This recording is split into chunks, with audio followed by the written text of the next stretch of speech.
I want to talk to you about Sheepdogs, Spiritual Warfare, Navy SEALs. This is Redeeming the Time Brothers podcast, a podcast by Gene Kissinger and Norman Kissinger, two brothers who spent their lives in ministry and raising large families. Our desire is to provide a digital place for those who long to belong. And as always, we want to leave a nightlight on. For that nightlight is out of the book of Ephesians, chapter 6, the penultimate passage on spiritual warfare in the New Testament. Put on the whole armor of God, that you may be able to stand against the wiles of the devil. For we wrestle not against flesh and blood, but against principalities, against powers, against rulers of darkness of this world, against spiritual wickedness in high places, Ephesians 6, 11, and 12. I have a friend who is career military, a Navy SEAL to boot.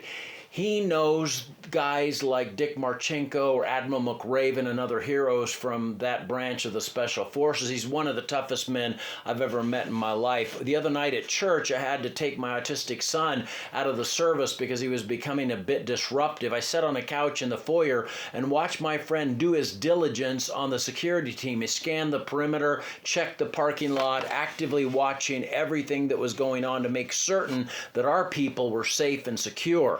After watching him for a while, I went up and put my hand on his shoulder and told him this: there are sheep and there are wolves and there are sheepdogs. And then I thanked him for being a sheepdog that protects us sheep from the wolves that would come to try to harm us.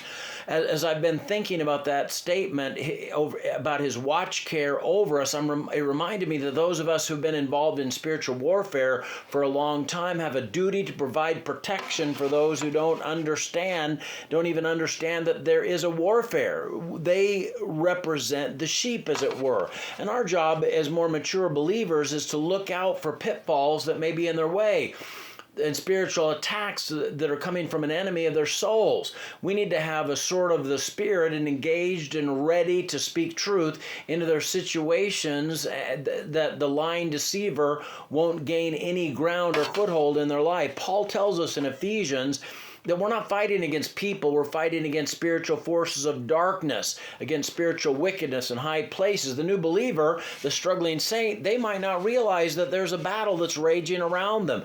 But those of us that have been in the trenches, we know, we've seen the enemy at its worst. So just like my friend scanning the parking lot and looking for threats, we need to be engaged in that same sort of vigilance and situational awareness as we provide spiritual cover and protection for our loved ones, for our little faith group, that we could help them to win the spiritual warfare. God bless you. I love you. Jesus loves you even more. Have a great night.